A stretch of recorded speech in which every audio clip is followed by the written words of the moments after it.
பக்தி கதை. மனதை அடக்கும் வழி. ரமண மகரிஷியிடம் பக்தர் ஒருவர் தனது சந்தேகத்தை கேட்க வந்தார். அப்பொழுது ரமணர் அணில் குட்டிகள் சிலவற்றிற்கு பஞ்சால் நனைத்து பால் புகுட்டி கொண்டிருந்தார். அவற்றின் வயிறு நிறைந்தவுடன் ஒரு கூடையில் பஞ்சை நிரப்பி மெத்தென்று அதன் மேல் படுக்க வைத்தார்.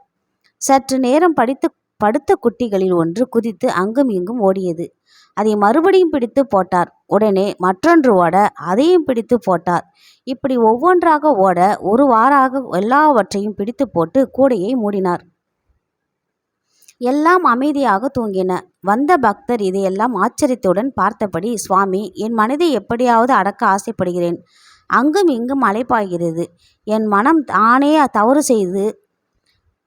மனம் தானே தவறு என்று தெரிந்தாலும் அடக்க முடியவில்லையே. தயவு செய்து அடக்க வழி சொல்லுங்கள் என்று கேட்டார். இந்த குட்டிகளின் அம்மாவை ஒரு பூனை சாப்பிட்டு விட்டது. இவைகளும் அதை பார்த்தன. தாயில்லாத அணில் குட்டிகள் பசியால் துடிக்காமல் இருக்க பாலும் தூங்குவதற்கு வசதியாக அம்மா மடி போல் பஞ்சு போட்டு நான் படுக்க வைத்தாலும் அவை அதை மீறி வெளியே ஓடுகின்றன. வெளியில் பூனை என்ற ஆபத்து இருந்தாலும் அவை வெளியே ஓடுவது போலத்தான் நம் மனதும். அது திரும்ப திரும்ப அலைப்பாயும். நாம் தான் தியானம் என்ற கட்டுப்பாட்டை திரும்ப திரும்ப சொல்லி நம் மனதை கூடையில் அடைக்க வேண்டும். பழக பழக அணில்கள் பஞ்சு கூடையை தன்னுடைய இருப்பிடமாக அமைத்து சந்தோஷமாக வாழும். பிறகு கூடையை மூடக்கூட தேவை இருக்காது. அதேபோல் உன்னுடைய மனமும் ஆழ்ந்த தியானத்தை பழக்கி கொண்டால் பின்னர் அது உன் கட்டுப்பாட்டில் இருக்கும். எங்கும் அலைப்பாயாது என்று கூறினார்.